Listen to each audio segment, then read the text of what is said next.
এখন আসেন আমরা ক্ষমা পাবো কিভাবে? দুইটা আমলের কথা বলে আমি শেষ করছি। আল্লাহ বলেন বান্দা ওয়ালিয়াবকু কাসীরা, বান্দা তুমি আমার দরবারে কান্নাকাটি করো। বলেন সুবহানাল্লাহ।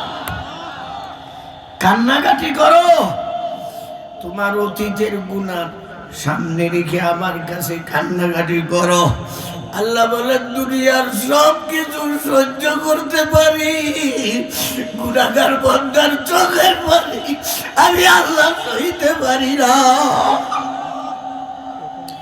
তোমার গুনাহ যদি এত বেশি হয়ে যায় যে গোটা জমিন তোমার গুনার দ্বারা ভরে গেছে, গোটা জমিন ভৈরা, জমিন থেকে আসমান পর্যন্ত খালি জায়গাটা তোমার গুনার দ্বারা ভরে গেছে, আল্লাহ বলেন বান্দা ভয়ের কোনো কারণ নাই, তোমার চোখের শুধু 2 ফোঁটা পানির দরকার। তুমি যখন এতগুলো গুনাহ করার পরে আমার দরবারে শুধু বলবা মাওলা ভুল করেছি, আর জীবনে করবো না, তুমি আমাকে মাফ করে দাও, ক্ষমা করে দাও।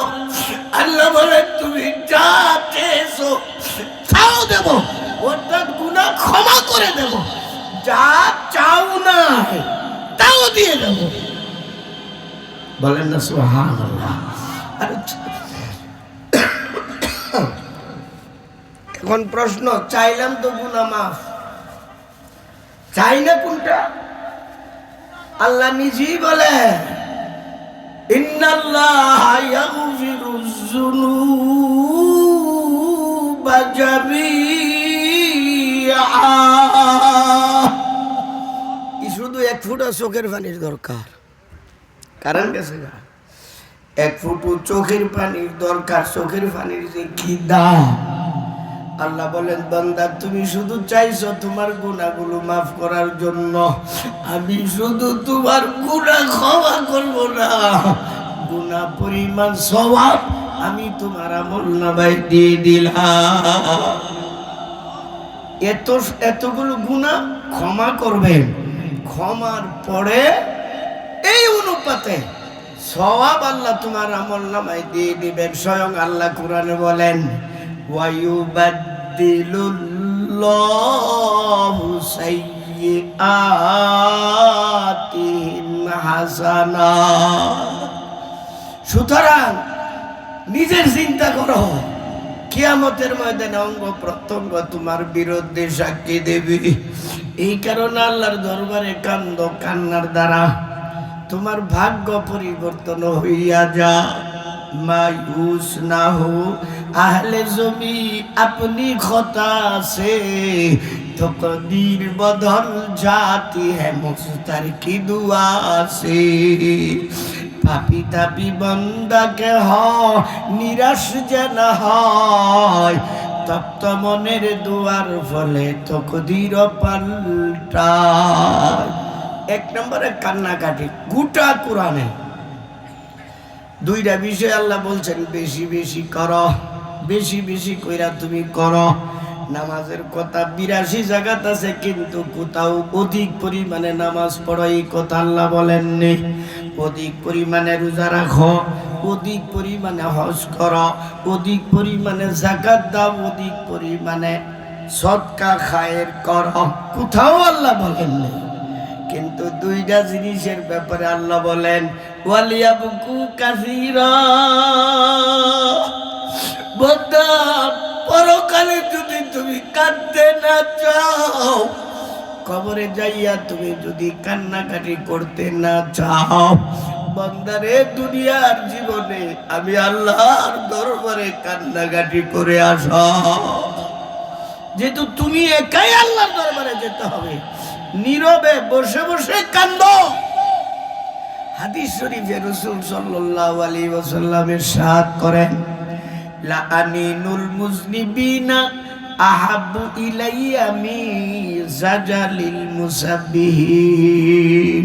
সারা দুনিয়ার মানুষ যদি জিকিরের মধ্যে বসে যায়, লেগে যায়, সবাই একসাথে জিকির করছে, আর একজন গুনাহগার বান্দা ও অতীতের গুনাহ স্মরণ করে করে নীরবে বৈশা বৈশা আল্লাহর দরবারে কাঁদতেছে, বাউলা গো মৃত্যু যন্ত্রণা সইতে পারবো না, ও মাওলা কবরের আযাব সহ্য করতে পারবো না, গুনাহ তো হয়ে গেছে, মাফ করে দাও।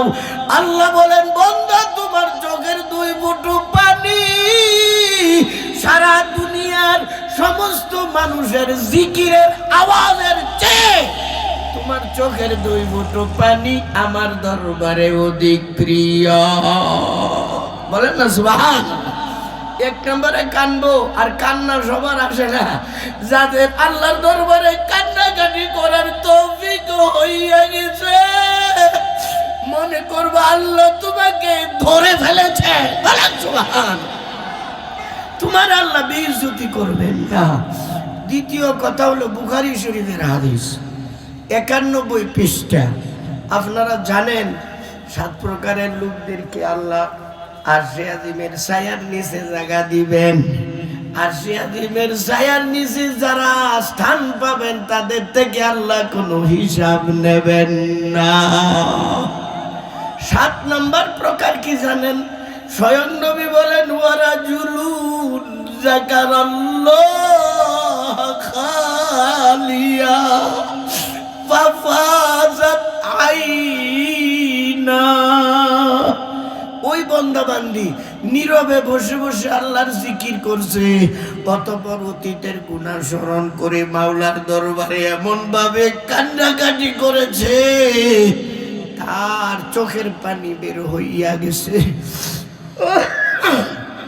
আমার মাওলা বলেন, লা আনিনুল মুজনিবিনা আহাবু ইলাইয়া মিন জাজালিল মুসাব্বিহিন। বুখারী শরীফের হাদিস, নবীজি বলেন, বান্দা তোমাকে শুধু আমি ক্ষমাই করব না, কিয়ামতের ময়দানে আরশে আজিমের ছায়ার নিচে তোমারে জায়গা দিয়ে দেব।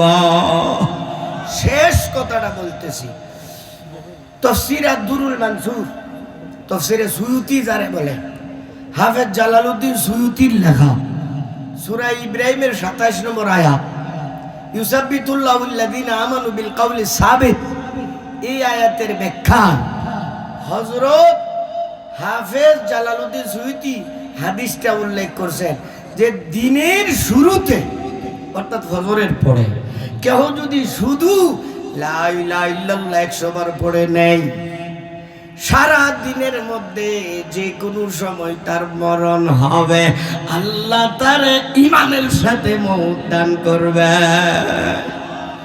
আবার রাত্রের শুরুতে অর্থাৎ মাগরিবের পর কেউ যদি শুধু 100 বার লা ইলাহা ইল্লাল্লাহর জিকির করে নেয়, সারা রাত্রের মধ্যে যে কোনো টাইমে সে ইন্তেকাল করবে, আমার নবীজি বলেন ঈমানের সাথে তার মরণ হইয়া যাবে।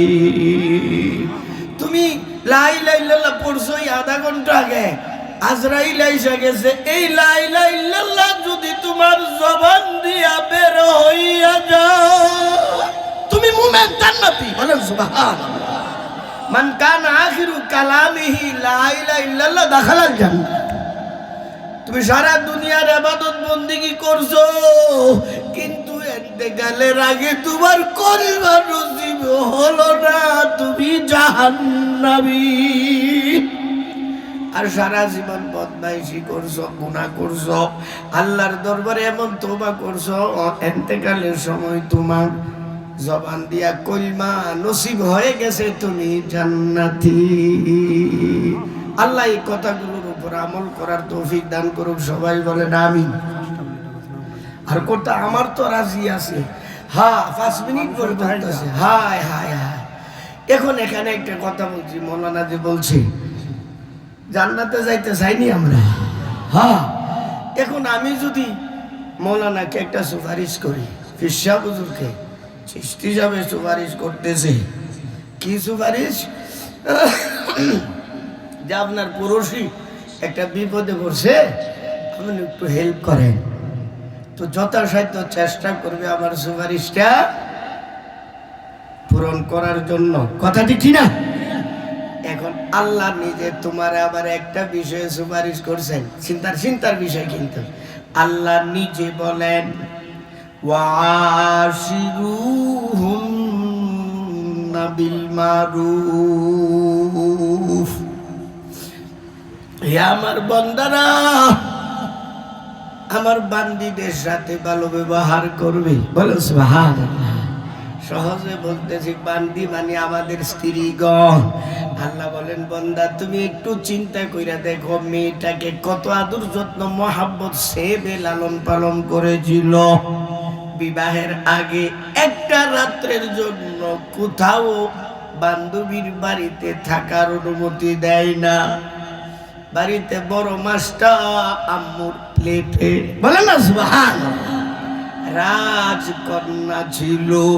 আল্লাহ বলেন বান্দা তোমার সাথে বিবাহ বন্ধনে আবদ্ধ হওয়ার পর এখন সে পিঞ্জিরায় আবদ্ধ হইয়া গেছে। তুমি যা খাওয়াইবা তাই তার খেতে হবে, তুমি যে ঘরে রাখবা সেই ঘরে থাকতে হবে। যুবক ভাইয়েরা কথাগুলো শোনো, তুমি যে কাপড় পরাইবা সেই কাপড় তার পরতে হবে। এখন আল্লাহ বলেন বান্দা তোমার স্ত্রী শুধু আমার বান্দি না, আমার পক্ষ থেকে মেহমান। আমার মেহমানের সাথে বেয়াদবি করবে না, আমার মেহমানকে কষ্ট দেবে না, গালিগালাজ করবে না, মারপিট করবে না।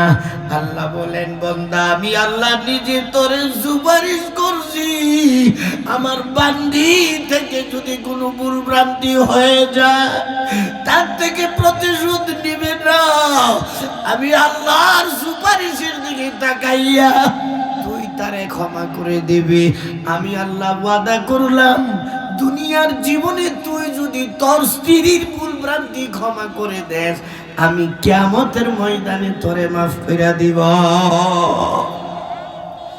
একটা ঘটনা 2 মিনিটে বলতেছি, একটা ঘটনা, চমৎকার ঘটনা। মেরকাত কিতাবে মুল্লা আলী কারি রহমতুল্লাহ আলাইহি লেখেন, হানাফি মাযহাবের ভাষ্যকার, এক যুবক তার স্ত্রীকে মারপিট করত, গালমন্দ করত, তেমন বেশি ইবাদত বন্দেগী নামাজ কালাম পড়তো না, একদিন পড়লে 6 দিন নাই। যুবক রাত্রে কোথাও থেকে আসতেছিল, রাস্তার মধ্যে ওয়াজ মাহফিল বসে হুজুরে এই আয়াতের তাফসীর করছে। আল্লাহ ডেকে বলছেন বান্দা তুমি যদি আমার সুপারিশ কবুল করে আমার বান্দিরে যদি ক্ষমা করে দাও তোমাকে আমি ক্ষমা করে দেব। এই কথা শুনে ওই যুবকের অন্তর নরম হইয়া যায়, দিলে দিলে তওবা করছে, মাওলা গো আমি আমার স্ত্রীর উপর এতদিন যে জুলুম অত্যাচার করলাম, তোমার কাছে ক্ষমা চাই, আমি আমার স্ত্রীর কাছেও ক্ষমা চাইব। তুমি নাকি বলছো তুমি আমারে মাফ কইরা দিবা, আমি আমার স্ত্রীর ক্ষমা করলে তুমি মাফ কইরা দিবা। তুমি বলছো, হুজুরে বলছে, আমি তো কোরআন বুঝি টুঝি না, তুমি তোমার ওয়াদা ঠিক রাখবা। বাড়িতে আসছি, রাতের বেলা ডাক দিছে, শিরিনা দরজাটা খোলো। এত মধুর, এত সুন্দর ভাবে ডাক কোনোদিন দেয় নাই। আগে ডাক দিত এই তোর খোল, ধমক দিয়া। আজকে আল্লাহর মহব্বত তার অন্তরে আইসা গেছে, শিরিনা তুমি দরজা খোলো। স্ত্রী অবাক, ঘরে যাওয়ার পর জড়াইয়া ধরছে, তোমারে ক্ষমা করে দিলে আল্লাহ নাকি আমাকে ক্ষমা করে দিবেন?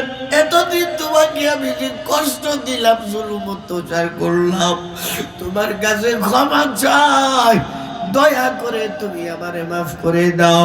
জীবনে আর কোনোদিন তোমাকে কষ্ট দিব না, কারণ আল্লাহর দরবারে আমি ক্ষমা পেতে চাই।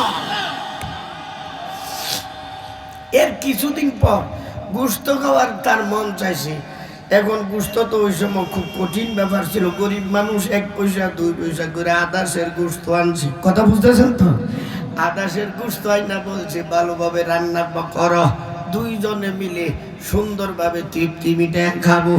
আল্লাহ বলেন বান্দা তোর মুক্তির ব্যবস্থা আমি করছি, তোর স্ত্রীর ইচ্ছাকৃতভাবে আমি আল্লাহ নিজে বুলাইয়া দিছি।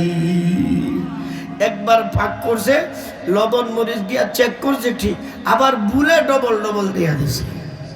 তো ডবল ডবল দিয়া দিলে খাবারের হুজুর তো আছে, এটা পাকশাক শেষ, স্বামী আইসা পড়ছে, নোয়ালাটা মাখছে, মুখে দিছি। মুখে দেওয়ার সাথে সাথে তার রক্ত যেন মাথায় উঠে গেছে। ইচ্ছা ছিল সাথে সাথে তারে কিছু মারপিট করার, সঙ্গে সঙ্গে হুজুরের কথা স্মরণ হয়ে গেছে। হাতটা ধুইয়া চলে গেছে। কিছু দূরে যাইয়া আল্লাহর সাথে ওয়াদা করতেছে, বাবলা গো, কিতাব পড়ি নাই, কোরআন পড়ি নাই, হাদিস পড়ি নাই, তুমি নাকি কোরআনে বলছো তোমার বান্দিরে ক্ষমা কইরা দিলে তুমি আমারে মাফ কইরা দিবা। আজকে কিন্তু তোমার বান্দির মারাত্মক ভুল করে ফেলেছে, আমি ক্ষমা করে দিছি, তুমি তোমার ওয়াদা অনুযায়ী আমাকে ক্ষমা কইরা দিবা। কিছুদিন পর লোকটা মারা গেছে। এক আল্লাহর ওলি খতিব সাহেব স্বপ্নে দেখেন বিশাল বড় জান্নাতের মালিক। বলেন সুবহানাল্লাহ। খতিব সাহেব জিজ্ঞেস করলেন, ইয়া আখি মা ফাআলাল্লাহু বিকা, ভাইয়া তোমার সাথে কেমন ব্যবহার আল্লাহ করছেন, এত সুন্দর জান্নাত কিভাবে পাইলা? হুজুর গো, হাসাবানি রাব্বি, আল্লাহ আমার থেকে হিসাব নিলেন, ফাখাফাত কিফাত ওয়া জানাতি, নেকের পাল্লা হালকা হয়ে গেছে, গুনার পাল্লা ভারী হয়ে গেছে। আমি থরথর করে কাঁপতেছিলাম, হঠাৎ করে কি যেন ফাওয়াকাত আলাইহি সুররা, হঠাৎ করে আমার নেকের পাল্লায় কি একটা জিনিস যেন পড়ে গেল, আমার নেকের পাল্লা ভারী হইয়া গেছে। আল্লাহ বলেন, তারে জান্নাতে নিয়ে যাও। আমি আল্লাহকে বললাম, মাওলা গো, এই উপর থেকে যে জিনিসটা আমার নেকের পাল্লায় পড়ছে, এটা কোন জিনিস? তখন আল্লাহ বলেন, বান্দা মনে আসিনি তোর গোশতের ঘটনা, তুই ক্ষমা করি আমার সাথে ওয়াদা করেছিলি। মাওলা, আজকে তোমার বান্দিরে যদি আমি মারপিট করতাম আমার অন্যায় হতো না, আমি তোমার বান্দিরে ক্ষমা করে দিলাম, তুমি তোমার ওয়াদা পালন করে আমাকে ক্ষমা কইরা দিবা।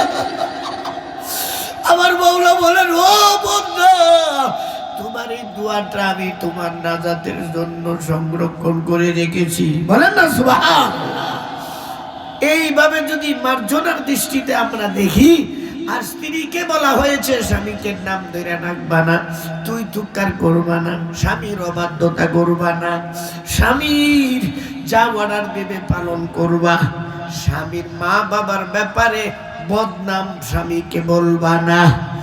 তুমি যদি মারা যাও, ও মা বোনেরা, তুমি যদি মারা যাও, স্বামী যদি এতটুকু বলে, মাওলা গো, তার প্রতি আমি সন্তুষ্ট, কবরে তুমি তারে শান্তিতে রাখিও।